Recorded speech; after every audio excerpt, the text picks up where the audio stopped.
Everyone to the third session of the first day. In this, we will have one talk followed by a discussion session held on Graviton. So you would have received the Graviton link in your email. So for this talk, please remain muted. You may unmute yourself to ask questions during the talk. You may also ask questions over chat.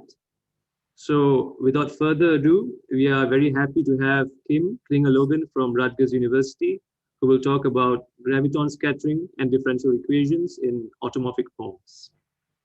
Great. Thank you so much for having me. And thanks for such a wonderful job organizing so far.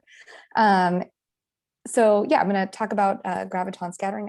I should say I'm too quiet, or if there's any other, it's hard to hear me for any of the reasons, let me know. My 2-year-old is sleeping and will wake up at some point, and then I cannot be held accountable for what happens after that point. So hopefully it will go smoothly. Okay, so I'm going to start off with a little bit of the physics motivation, which comes from the and I should also say that most of the work that I'm going to be talking about is ongoing research with Stephen Miller at Rutgers. And so the physics motivation comes from the low energy expansion of the graviton scattering amplitude. And so the idea is that we have two gravitons, which are hypothetical particles of gravity, moving through space, and they have certain interactions, and the scattering amplitude is the likelihood of any interaction or scattering process to occur. And so this is a function of the Mandelstam invariance, and it has an analytic piece and a non-analytic piece. And what I'm going to focus on today is this analytic piece. And so, of course, the analytic piece has this expansion given in terms of these Mandelstam invariants that also involve the string length. And the coefficients are functions of string coupling. And so the string coupling G is an element of these moduli space given by these Kramer-Julia duality groups. And so that's basically the strength of the string interaction. And they're given by a different moduli space based on the toroidal compactification of the target space. So here, if we have like R1 cross R9, that's going to be given by this like classical SL2 moduli space. For one toroid, we have this moduli space and so on, moving down these semi-simple Lie groups. So these script e's as a function of G are then functions on these moduli spaces. And so they are naturally, in this sense, automorphic functions. I guess last week in the Cambridge conference, there was some discrepancy on whether the definition of an automorphic function, but I just mean a function on the moduli space. But they may not necessarily be automorphic forms in that we don't know that they satisfy certain differential equations. So the first coefficient is given by the Hilbert-Einstein action. And in fact, we do know that the next three coefficients, due to symmetry conditions, do satisfy particular differential equations, and thus correspond to BPS states. The next batch of coefficients we don't expect to satisfy those same symmetry conditions, and so we don't expect to be automorphic forms. But again, these three do, and so we expect them to be, or they are automorphic forms. Okay, so I'll slow down and pause for a moment and make sure there's any questions. So how do the sigma 2 and sigma 3 look like? I didn't write them down explicitly. They're I don't just, need a precise formula, but how exactly, roughly. I'm sorry? Are these Yeah, just I don't need a sigma? precise formula, but I just need want how they look like. So they're like just functions of SK and, or sorry, ST and U, and the string length alpha. So I think they're like quadratic. It's something like, I can't remember off the top of my head. It's been a while since I've looked at them explicitly, but it's like, but functions of the momentum. Okay. Does that, yeah, okay, sorry. Hopefully that answers your question. I can glance and look at them specifically in a moment if you'd like. Okay, and so that's a good point. So there's like two ways we can analyze this expansion. We can think of it as a function of the string length, so like fixing the string like a low string coupling, and expand out in that string length. But what I'm going to be focusing on is instead expanding out and analyzing these functions in the string coupling. So what I'm going to focus on is these coefficients. Okay, and so as I said, these coefficients in the string coupling satisfy differential equations, and specifically due to I believe it was Green, Rousseau, and Van Hove. They're found to satisfy these three differential equations. So again, we already know what this first coefficient looks like explicitly, but these next three satisfy. So the 0, 0 coefficient satisfies this differential equation, where again, big D depends on the dimension of that moduli space, and the 1, 0 coefficient satisfies this differential equation, and then of course the 0, 1 coefficient satisfies something like this. And so the thing to notice here is, of course, yeah, these are slightly different based on the dimension big D. So looking at the 0, 0 coefficient, this differential, so here these operators are the invariant Laplace-Beltrami operators on the corresponding space. So we'll talk a little bit more about what that looks like explicitly, at least in one case. But this first one, at least for D not equal to 8, this is a homogeneous differential equation. So this is just set equal to 0, right? And so this coefficient is an eigenvalue for the Laplace, or sorry, an eigenfunction for the Laplacian. And for big D equal to 8, it's just like some perturbation of that eigenfunction. And the same thing for the second, second equation here. When big D is not equal to 7 or 8, this coefficient is again just a different eigenfunction for the invariant Laplacian on our space. The most complicated of these differential equations then is going to be this last one, which regardless of the dimension D is not going to be a homogeneous differential equation. So you'll notice that it's equal to actually this. So on the right hand side, this is the square of whatever this eigenfunction is that we found over here, plus some perturbation terms depending on the dimension. So this last one is the function I'm going to spend most of the time talking about today and focus on for the most part. But in order to do that, of course, I've got to talk about these two because it depends on these ones, right?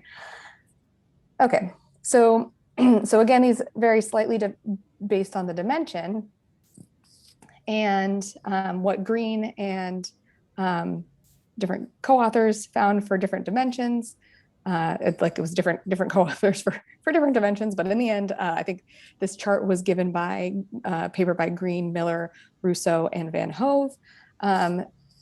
Found the last few coefficients here. So let me just kind of spell this out. This 1, 0 coefficient is here. Oops. And this 0, 0 coefficient is given by this thing. So here the dimensions, the big D dimension is going backwards. This is big D equals 10, 9, 8, 7, and so on.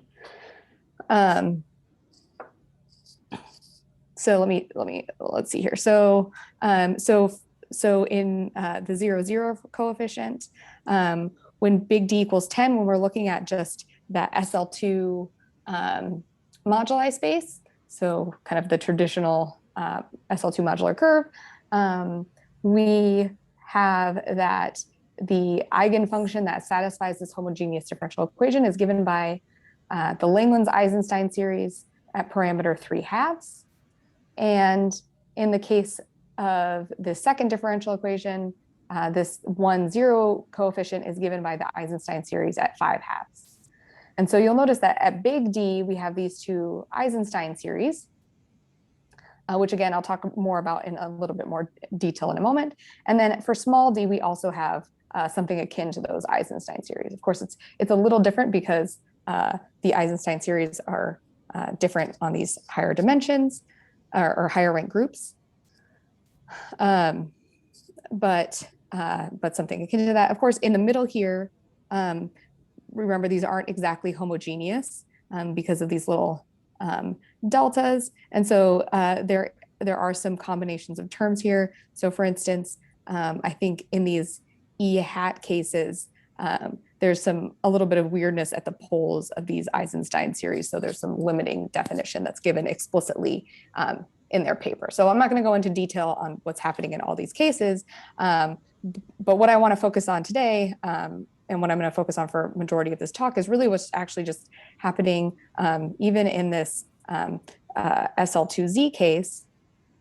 And because I want to focus on the third differential equation and being the most complex, I'm going to so focus on the simplest case of it. Okay, so so this is what they look like in general. So in general, we can kind of see we have these Eisenstein series at different parameters for these first two coefficients, or sorry, these first two coefficients, 0, 0, and 1, 0.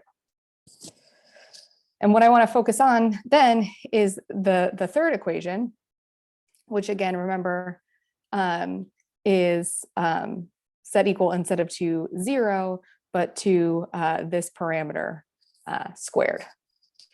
And we said, for the most part, at least, you know, when D is large and when D is small, it looks something like this Eisenstein series at 3/2.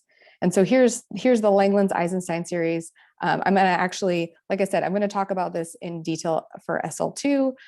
This is what it looks like in general. Alpha here is the highest weight vector, and but there's no alpha 1 for SL2. So so this is what things kind of look like in general. But again, what I'm going to focus on is the SL2 case in detail. And so specifically these other terms will not appear, and we're going to look at it kind of a simpler equation. So in summary, we know what these two coefficients look like. And what we're going to focus on is this one, and we're going to focus on this equation in the simplest case of the SL2 moduli space. Any questions so far? I have a question. So is the solutions to the differential equation unique, perhaps under some asymptotic conditions? Yeah, that's great. So they are unique. I know at least in this particular third case, we do want a particular order of vanishing. And so we get and due to that, we get unique solutions. We do have unique solutions in the other two as well. I see. They're at least unique as automorphic forms. Yeah. Thanks. Good question. Other questions? Great. Okay. Wonderful. Thank you. Okay. So again, as I said, we're going to focus on the simplest moduli space because we're dealing with the most complex equation. And so that looks like what number theorists think of as like this classical modular curve. And so I'm going to just talk a little bit about what this looks like before we dive into the differential equation specifically. Okay, so I guess, so what this differential equation looks like. So this was again, the most general case for general D. So in this case of D, this is big D equals 10. Here's what we're looking at. These two turn out to be homogeneous differential equations with these particular eigenvalues.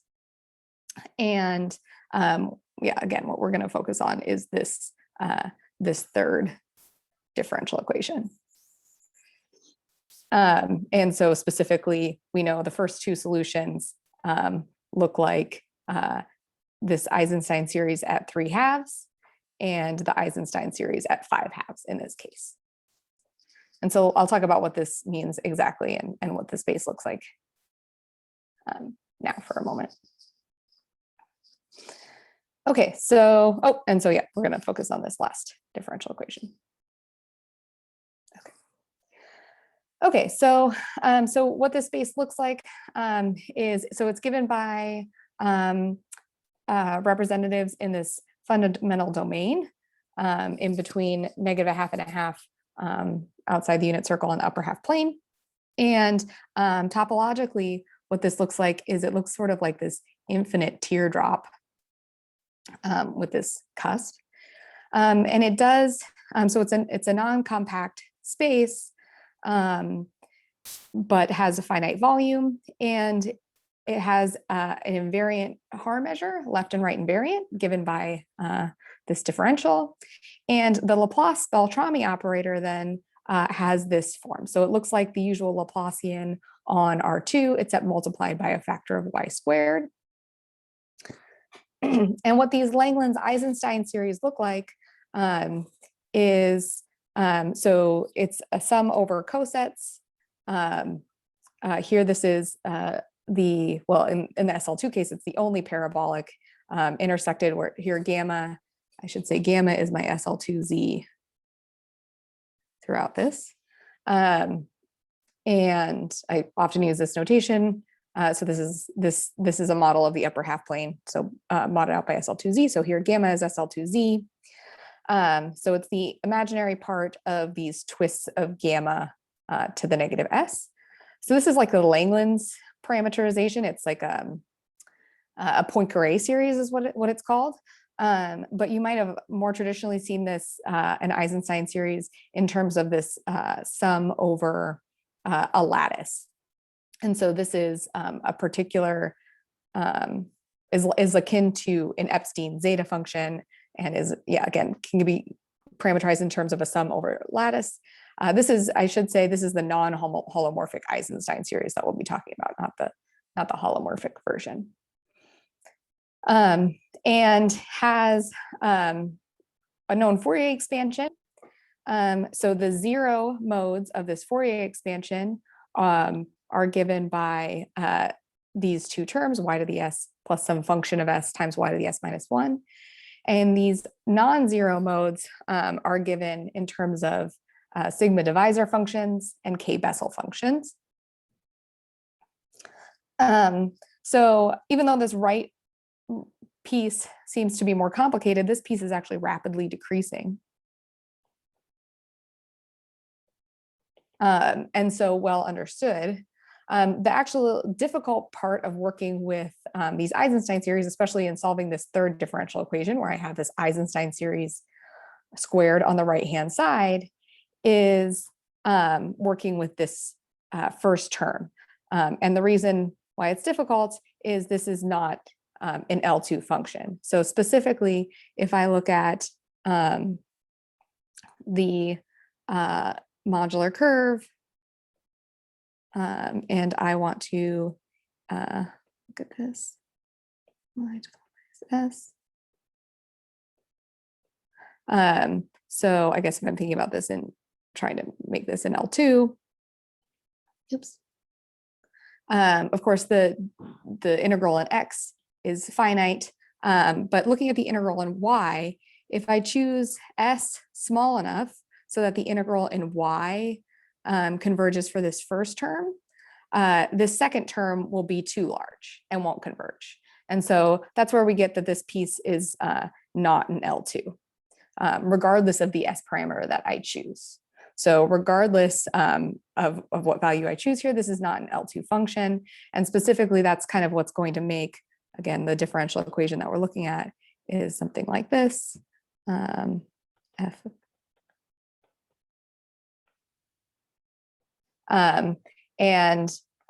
So this term is going to make this difficult to deal with because this function will not be an L2 function.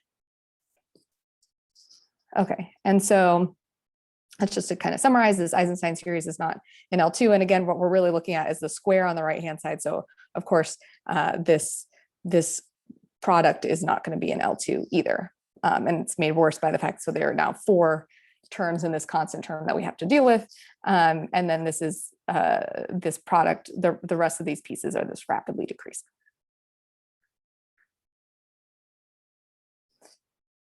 Okay, questions so far?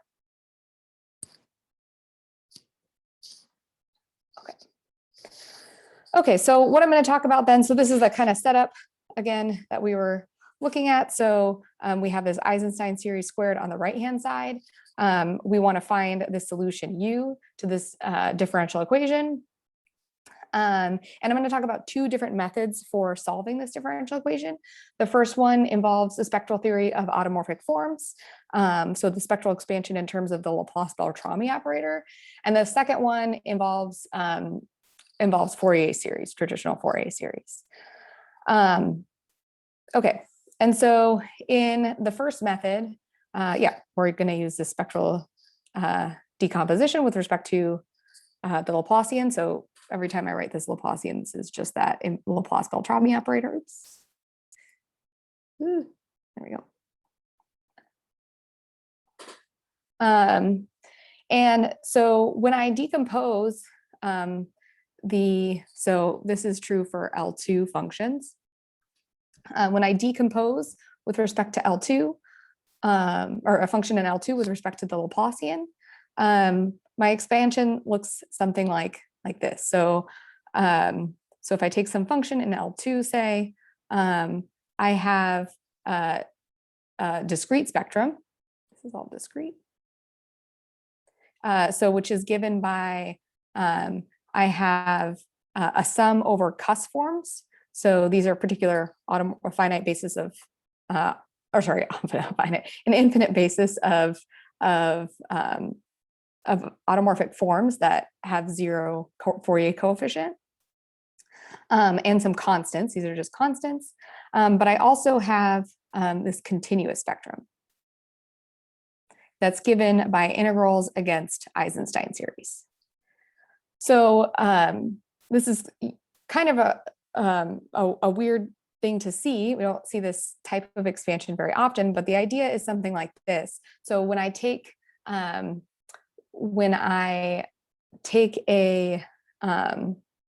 if I'm decomposing, if I have a function on the circle, so a periodic function, and I want to decompose with respect to the usual, the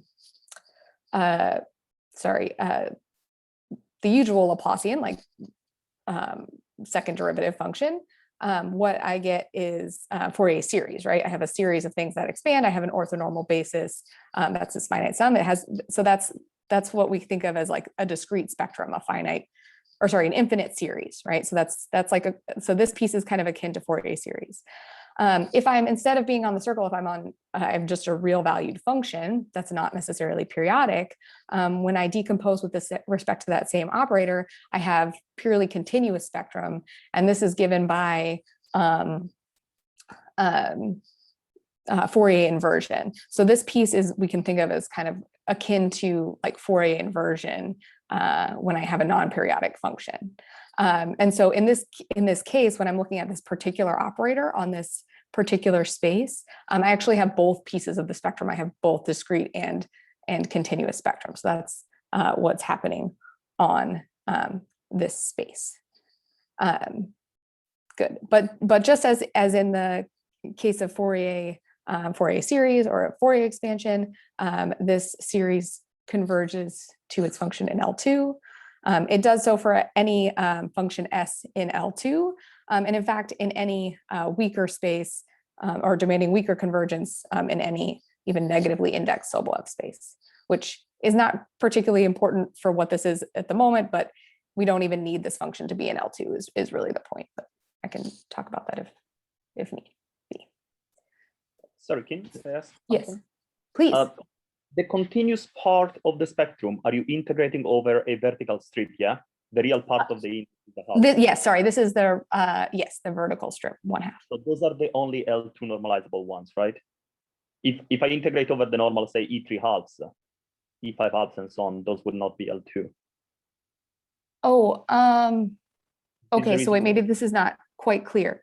So this is actually a little bit arbitrary of a value.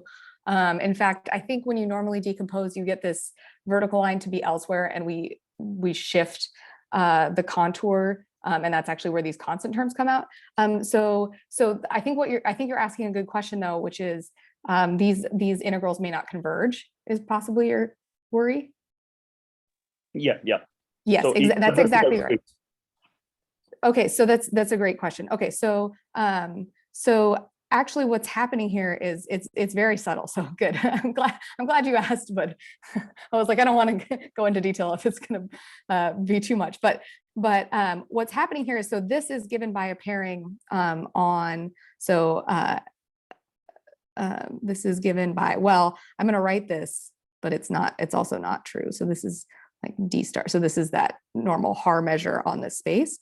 So this is not necessarily even a convergent integral. So this coefficient, right? So this is given on the modular curve, and this is because exactly these Eisenstein series are not necessarily, they're not L2 functions. Depending on what S is, this is not even a convergent thing. So if S were some sort of Cuss form, then this would be a convergent integral, I believe, that we could just compute, but it need not be. It could even be a distribution. And so what this actually is given by is isometric extensions of the integral.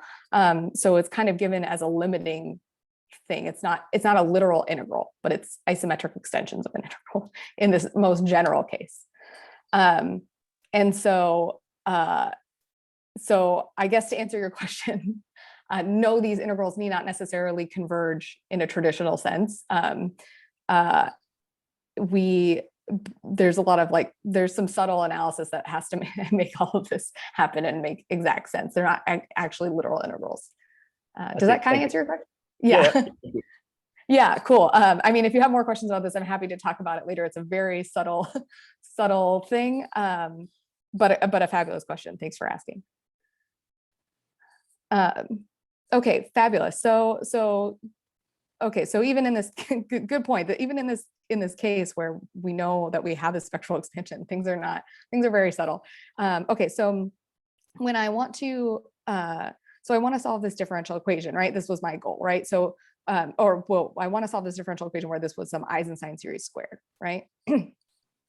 And so normally what I would do in this case, using this method, is I would take the right-hand side S, I would use the spectral expansion, and then once I can spectrally expand this right-hand side, I basically can just divide by eigenvalues, and I'm done. And so this is done this is traditionally done in differential equations on complex valued functions using Fourier inversion all the time. And in this case, so the problem of doing it in this case, where I have something like this, is of course that this right-hand side, well, not only is it not necessarily an L2, even though I'm demanding less convergence, like actually this doesn't need to be an L2 function, it could be a distribution of some sort. This product of Eisenstein series isn't in that space either. So it's not in any negatively indexed Sobolev space either. So it's very poorly behaved because of that constant term. And so we can in fact use this method. And so there's a trick to kind of get around this fact that we can't write an exact expansion using this spectral expansion. And the trick is basically to kind of try to subtract out the problematic terms. So remember, if I have this product of Eisenstein series, I have these 4 problematic terms given by the constant term of the corresponding Eisenstein series that make this thing not an L2.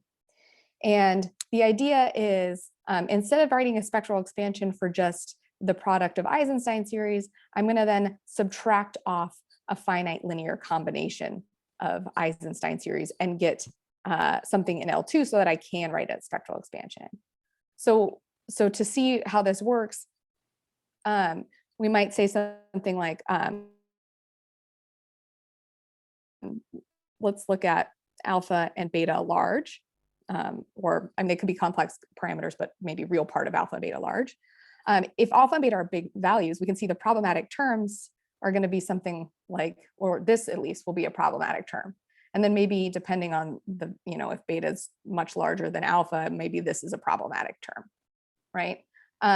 But with alpha and beta large, this term would be fine because it's going to be small, right? So the idea is, in this case, subtract the Eisenstein series at E sub alpha plus beta, and maybe something like 1 minus alpha plus beta. So here, where this first one will have some constant term that looks like this. Oops. 1 minus alpha minus, oops, oh, yeah, minus beta. So in this first term, I will get rid of these 2 guys, and I'll be adding this back in, but this will also be small. And I can do a similar thing if this term were problematic. I can, if I subtract off this Eisenstein series, I'll be subtracting off something like this. Let's see, plus C alpha.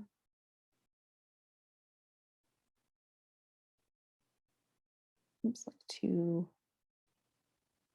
something like this. And depending on the size of alpha and beta, again, I'll be subtracting off this term. And as long as alpha and beta fit the right values, that probably this one will be fine. And we'll be left with something that's now in L2 once I've subtracted off this linear combination. So then what we have is an L2 function. So for this thing, I can write a convergent spectral expansion and use this process of, I just add back in this finite linear combination of Eisenstein series and divide by the spectral parameters. And so when I do this, when I follow through this process, this is basically what I get. So I'm going to have to subtract off different values based on, again, the different size of alpha and beta. And that's really what this C region carves out. So I'm going to subtract off different finite linear combinations depending on alpha and beta. But when I do, here's what happens. So I get this finite linear combination of Eisenstein series that I had subtracted off, divided by their eigenvalues.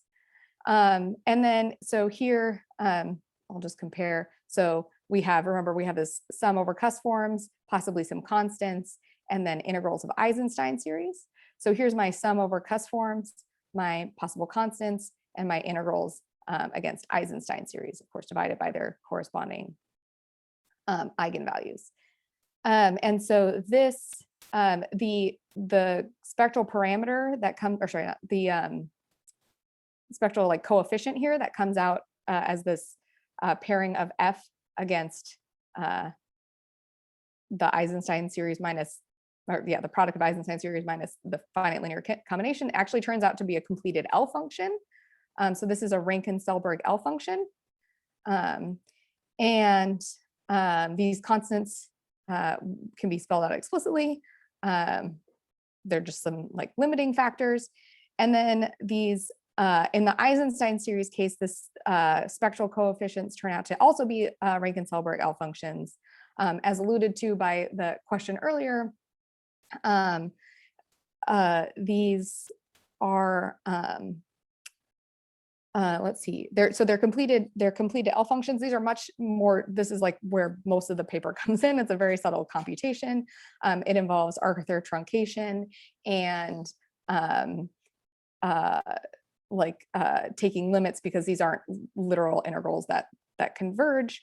But in the limit case, the isometric extension does to this completed L function. And so this is what our solution looks like, and it's unique in this particular space. Okay, so one question you might have is, okay, well then what happens for alpha and beta not in this region? So this region that looks super arbitrary in this context, of course, like I said, is given by which values you want to subtract.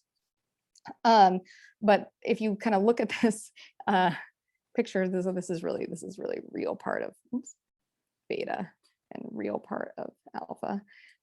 This region C looks something like this. So kind of outside in the like to the left side, at least, we can find a solution just by looking at the functional equation for the L functions. But what's actually weird is what's happening on these lines. And so you might wonder, okay, well, can we get a solution on these particular lines? And the answer is, well, sometimes. And so we do get a unique solution. And oddly enough, that solution depends on when alpha, so 2 alpha minus 1 or 2 beta minus 1, kind of depending on, yeah, so so for this form, when those are non-trivial zeros of the Riemann zeta function. So this seems like a very strange result that we only get solutions for this differential equation at zeros of zeta. And the reason being actually has to do with that expansion of the Eisenstein series, which is, remember, something like this.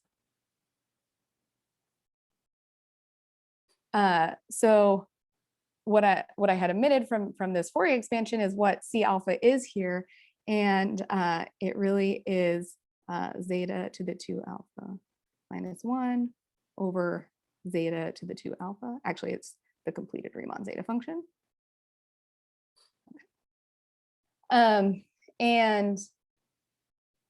So what we really need in this case, so what kind of happens on these borderline cases is just that what we end up having is something akin to like an Eisenstein series at 1, which is the pole. We can write out a Laurent expansion, but things get a little weird. We're going to need to guarantee that this term is 0, basically, right? So this coefficient is 0, and that's where we're getting this 0 of the zeta function. Still kind of from a bird's eye view, like a kind of surprising result that these solutions their existence depends on zeros of zeta is not super expected, but it kind of does make sense in this context. So in the other values, we're not guaranteed a solution at all. Great. Any questions before I move on?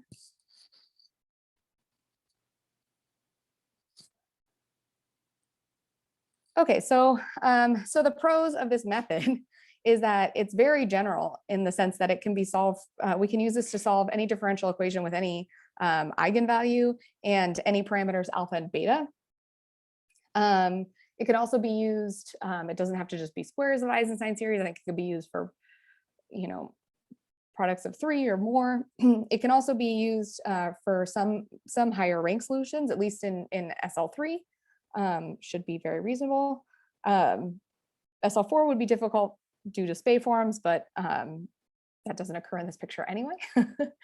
But the cons, of course, are one, we don't know an explicit basis of Cuss forms. We know some examples of Cuss forms, but we can't write out an explicit full basis. So the solution is in some sense like not really something we can work with for on a particular level very well. Like specifically, if we had a Fourier expansion, it's something we know how to work with on a particular level. And so there's no way that I know of to go from this method in this type of expansion to a Fourier expansion. And so that would be an ideal type of solution. And so that's what's going to lead me to talk about the next way we might try to solve a differential equation like this. So again, this is our differential equation. We're going to talk about the second method, and the second method is due to Steve Miller, Russo, and Van Hove in a 2015 paper, I think it was. And if you ask, when I asked Steve what he did to find the solution, he says he guessed. So an obvious downside of this method is that guessing is not always possible. We'll talk more about what that means in a moment here. So after a few months of working with him, I think I figured out what I guessed means, and we'll talk about that. But let me talk about the solution. So again, here's the differential equation. So this is actually what they found is very specific to. Oops, that's not what I wanted. Is very specific to the value of 3/2 and this particular eigenvalue.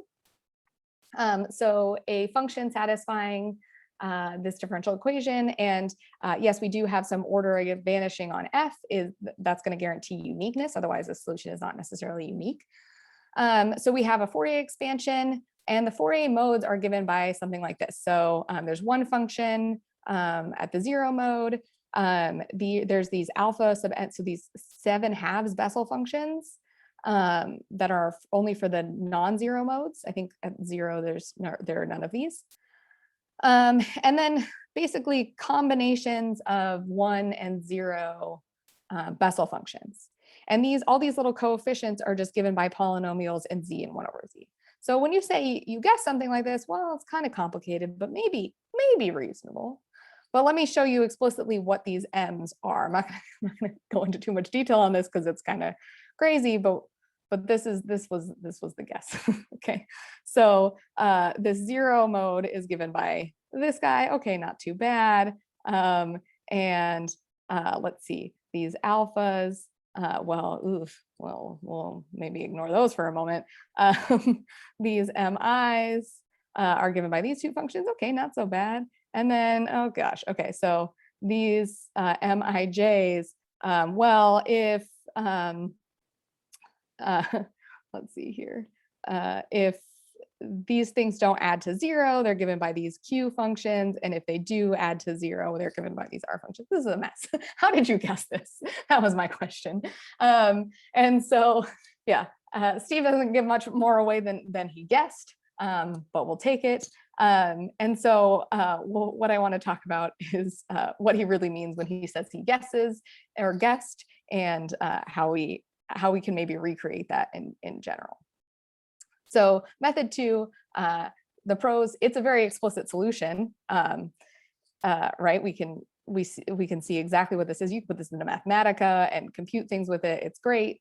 Method 2, the cons, well, one con is that it's very specific. The guess, I mean, is only a solution for these particular values, and it's not really, guessing is not really a great method for moving forward.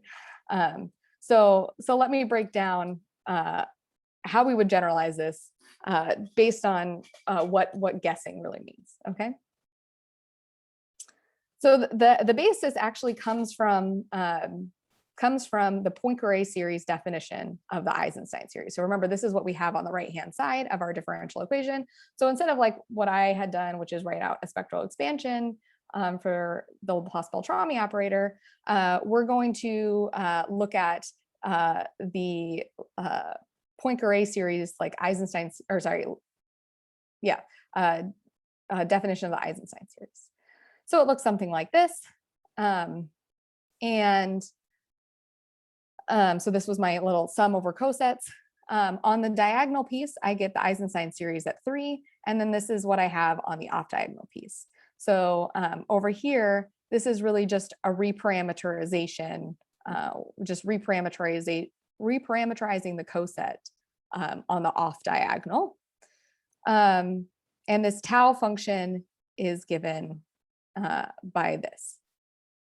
And so this is really just, there's some key observations in the paper, but it's basically just some algebraic manipulation, gives you these two pieces. And so the idea is that instead of solving the differential equation,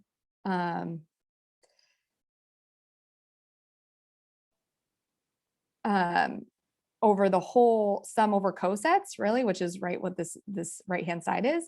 The idea is to solve a smaller differential equation on like the inner piece. And so that's really what this sigma is, instead of having the whole being over like the whole, whole coset. We're going to solve like with set equal to, basically sigma is this tau function, basically, on the smaller space. And then once we find the solution H, we're going to sum back up over the series. So we're just kind of breaking it down onto the smaller cosets. So in doing so, the Laplace-Beltrami operator on this coordination, where u is x over y, has this form. And so what we want to do is then find H for this, now what is just an ordinary differential equation, right? It's just a function of one variable. Okay, so yeah, we're solving something smaller, kind of like before we sum up, and then we're going to take that solution and sum it up over the cosets. So here's that smaller differential equation again. And actually Mathematica gives you a nice solution.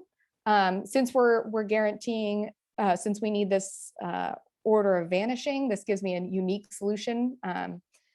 There's only one.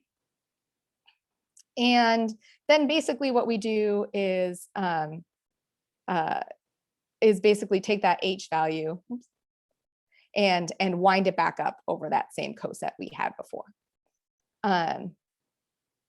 Great. And so this F is just taking into account the fact that H was x over y, and this was a function of x over y, and then taking into account that fact that we have that extra zeta function on the right hand side here.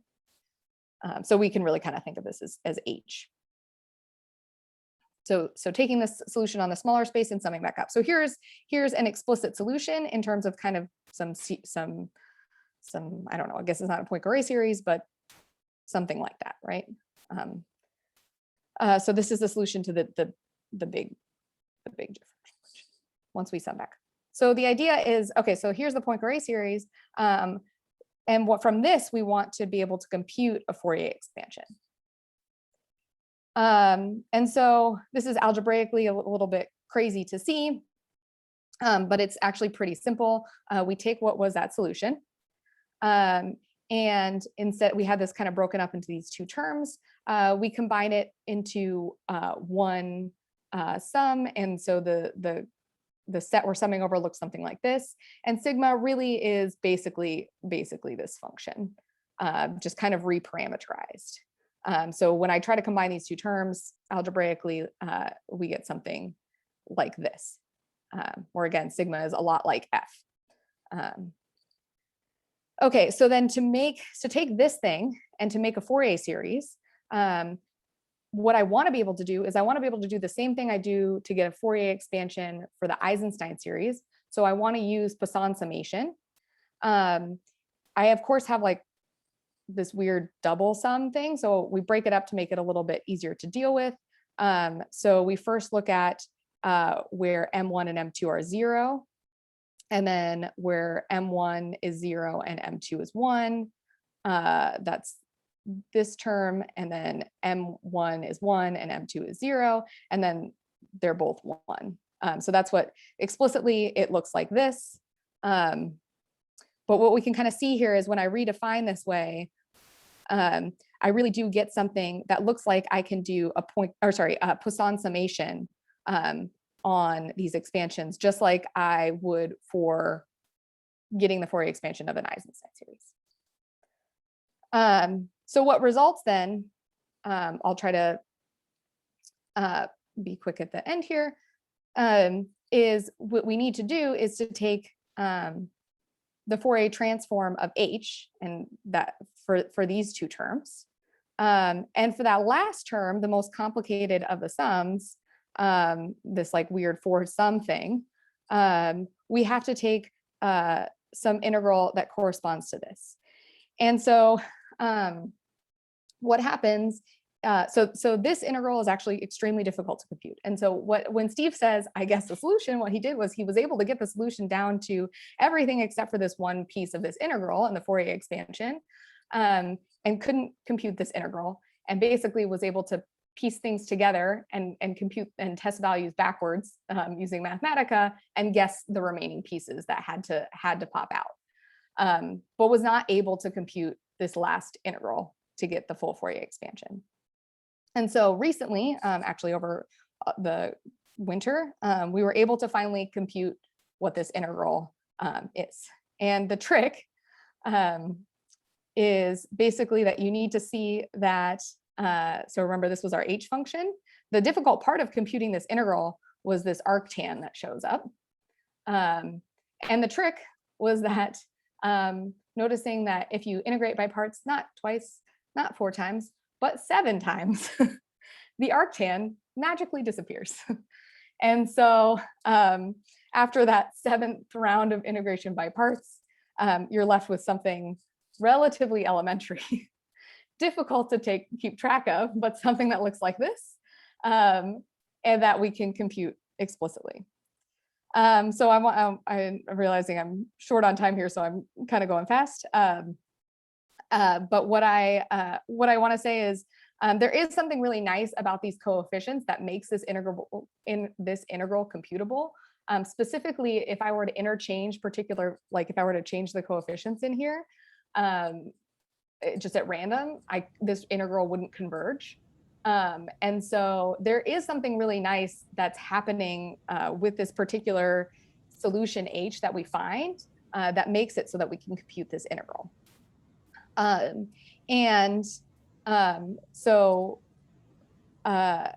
the question was, okay, well, what we had done when we computed this integral is we actually just did what Steve had already done, right? We just found the same solution he already found, but just not by guessing.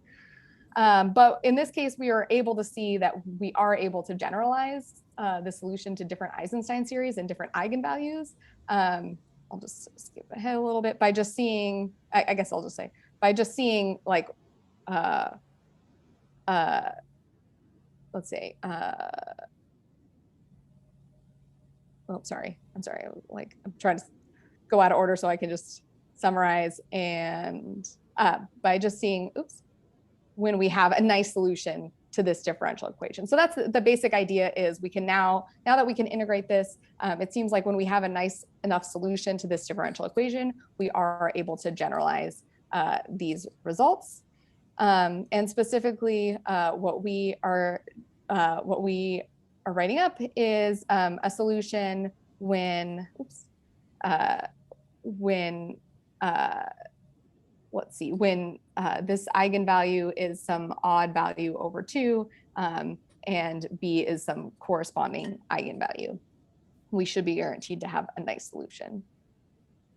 And so I think that this should be, yeah, so there are some generalizations to this method, and hopefully I think some applications to also modular graph functions. I should say also that in the meantime, Boris Piolin and Axel Kleinschmidt and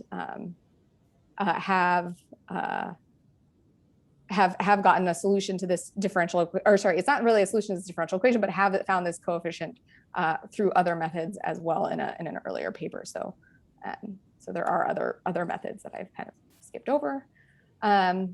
But in the interest of time, I'll end here. Sorry for the abrupt ending, but yeah, thank you very much.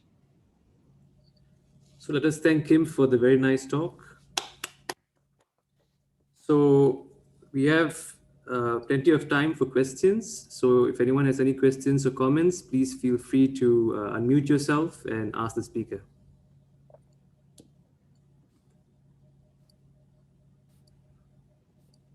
Can I ask a quick question? Yes, please. On method 1, the Mhm. spectral method. So of Mhm. course, we don't have a basis for the cusp forms, Correct. but suppose I was interested only in computing the perturbative part of the solution, so the zero topological sector just in perturbation theory. Mhm. Can you actually get it from your formula? Just the values.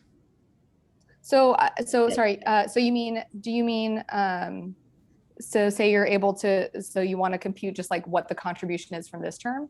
Yes, exactly. Just to the Okay. purely perturbative part.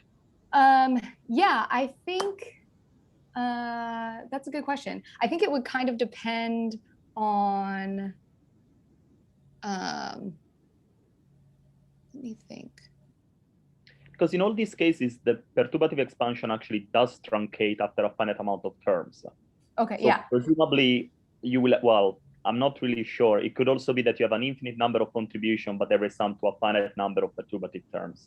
Or maybe the fact that those L values actually vanishes after a certain point onwards. Correct. Yeah. I mean, and yeah, I think it might kind of depend on exactly where you're looking for, but for sure, I mean, there are special values of this L function that are known, and it should be computable. I'd be interested to see like exactly what you'd be looking for, because I think it should be a doable thing. That's good. Yeah. Thank you. Yeah, thank you. Any other questions? Yeah, does this theorem here generalize for all moduli spaces? Yeah, so that's a great question. So our spectral expansion looks different for different moduli spaces. So specifically, we do have a spectral theorem. Let me see. I'm gonna write up the. I guess it doesn't. Sorry, where'd it go? Yeah, I guess this works. Okay. So we do have something like this for modular curves,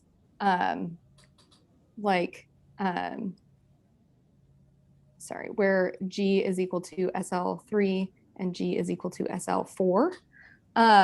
So SL3, this is like clearly, which I know is not, so the case of concern in this context, right, is SL3 cross SL2, which I think you can account for just by using, you know, both spectral expansions. We have something akin to this for SL3. Eisenstein series have a slightly different form.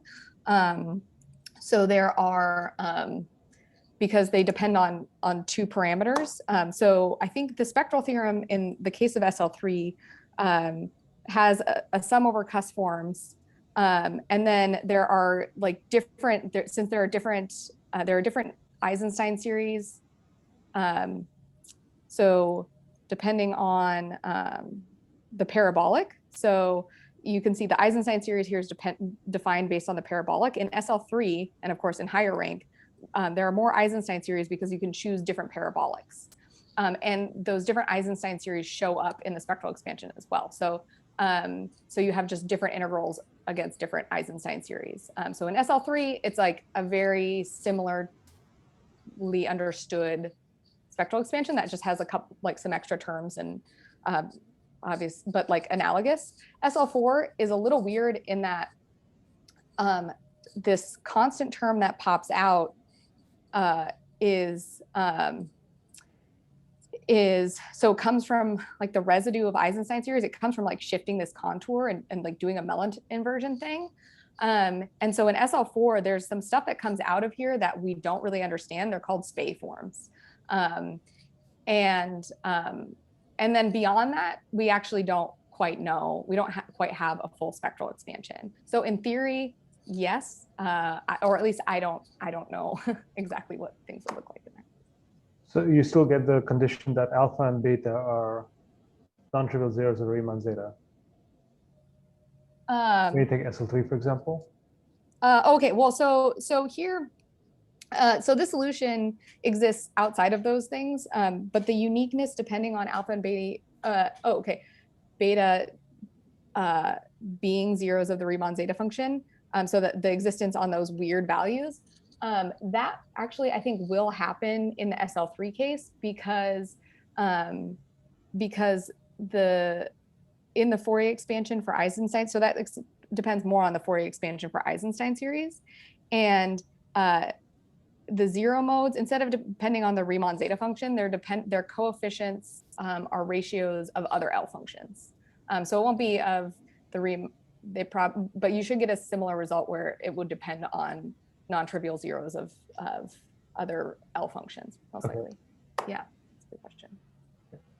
And sorry, I have one more question, but I'm going to let somebody else ask first before I ask. Anyone else? Questions, comments?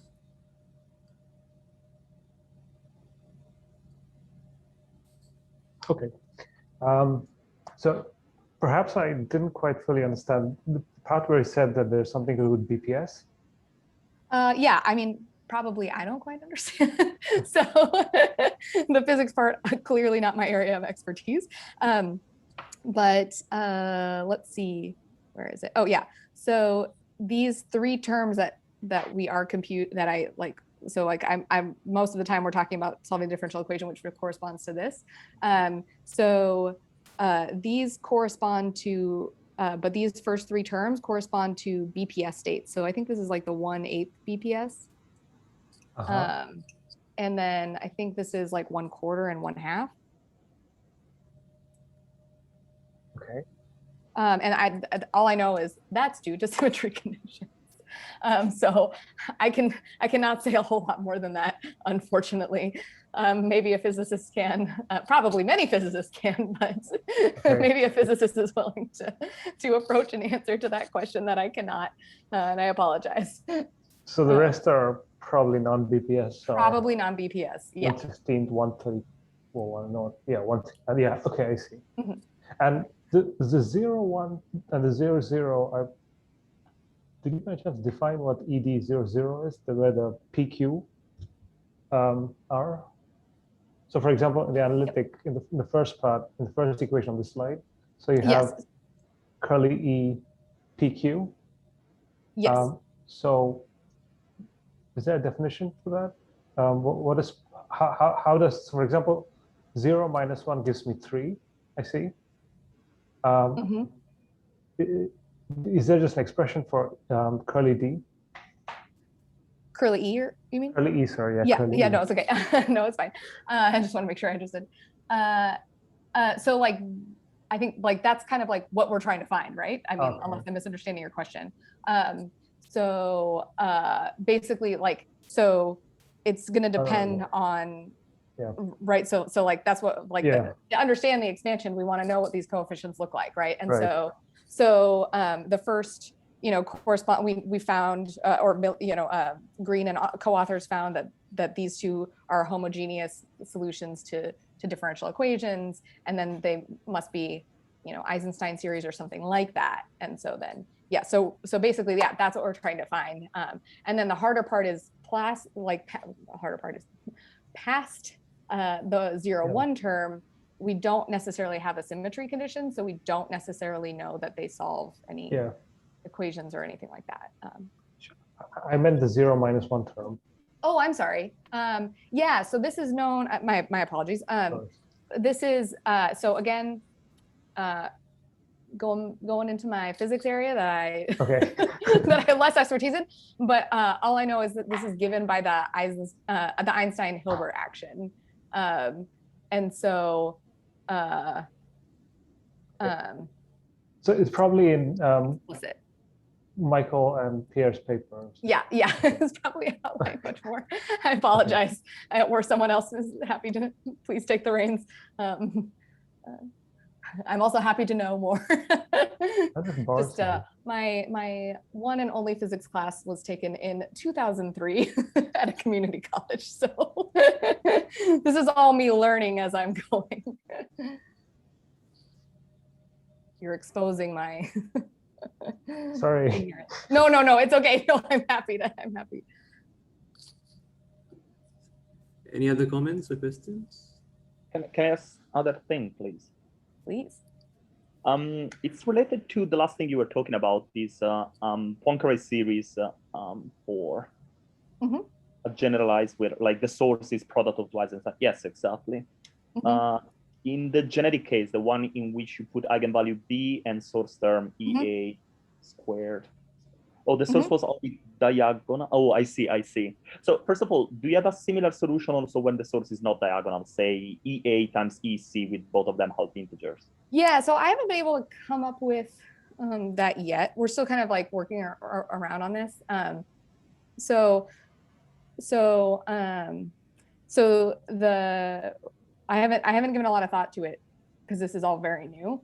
The problem that I was running into is basically the nice thing is the algebra, which is not my strong suit, is kind of spelled out explicitly like what happens in Steve's paper, Steve and Michael Green and Pierre Van Hove. So it's spelled out explicitly like what this sum over cosets looks like really nicely, right? It'll be something similar, just different parameters here. When something is squared, when you have something like EA times EB, this sum is very different and this function will look very different. So I know we originally thought, oh, that should be super reasonable to generalize, but I haven't spent any time thinking about how the algebra works out and what these cosets look like. So yeah. But even sticking to the diagonal case, so say EA squared, do you see anything special for some particular values of the eigenvalues? Yes, like definitely. Some nice solutions. Oh, I see. Yeah, so definitely actually. So what's really interesting is, so basically we want to,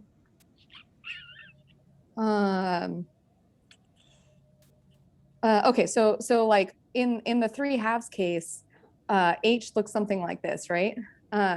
So basically it's like this rational function and some like arctan, and then just like polynomials, right?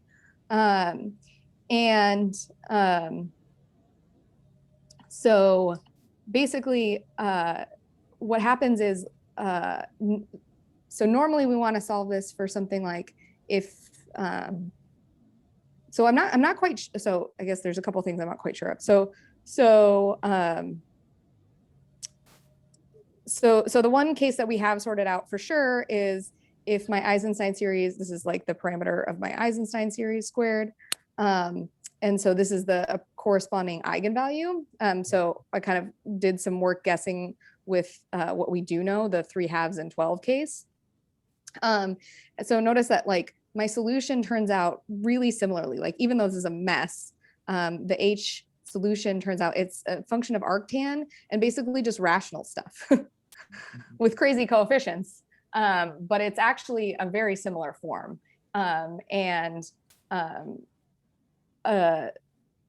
Wait, now I'm like, like your question, but kind of depending on what we choose this eigenvalue for, the solution isn't always so nice.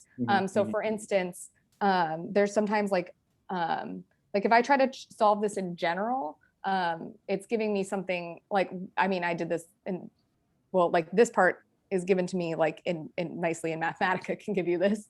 And then I just work to solve these integrals. But if you try to do this in general, it gives you something in terms of just like hypergeometric functions. So it's really kind of a mess. I think there's some like other terms that arise, like weird arc hyperbolic sine functions and stuff, which in these nice cases where you have like this case, and then like if you have A as an integer and the eigenvalue is A times A minus 1, which is like the usual form for these eigenvalues, those arc sines seem to cancel, and you're left with something like of this same form that we should be able to generalize. So yeah, I guess to answer your question, there is something very specific about these pairs, and obviously I know like there's a motivation on the physics side, where as opposed to like why you'd want to choose particular values for, but to see it is interesting because it's not like these solutions are guaranteed to just work out really nicely every time, if that answers your question. Thank you. Any more questions?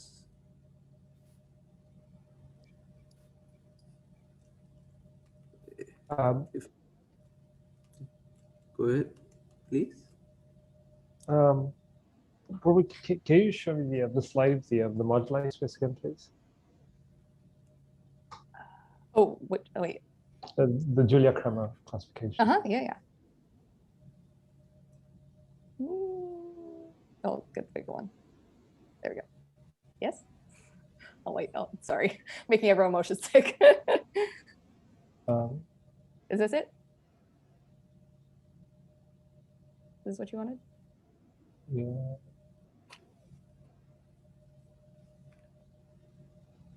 Oh, I see. Okay. No, I'm good. Thanks. Okay. I just was clarification. No problem. Thank you. Yeah, no problem. Yeah, so they're just the semi-simple Lie groups with like nodes deleted is kind of what these turn out to be. Okay, I guess there aren't any more questions. So if that's the case, let us thank the speaker once again. The Gather Towns discussion session starts at 10:30 p.m. Japan Standard Time, which is in 14 minutes, and ends at 12:30 a.m. Japan Standard Time. The link has been provided in your email. So the first talk tomorrow starts at 9 a.m. Japan Standard Time, and we look forward to seeing all of you there. Masaito, Abiram, anything to add? I think you guys can jump onto Graviton right now. It's just that for the next 15 minutes, it's going to be only 25 people max. Yeah. But yeah, you can use Graviton starting anytime you want. Yeah. In case, I think like there were a couple of people who came into just to see this lecture. So in case you want to jump in Graviton, just let us know, and we can send you the link. Yeah. Thank you so much. Thank you for the questions and everything. Thank you. Thanks a lot. I'll see you in Gather Town. Okay. Thank you. Okay, let's stop recording.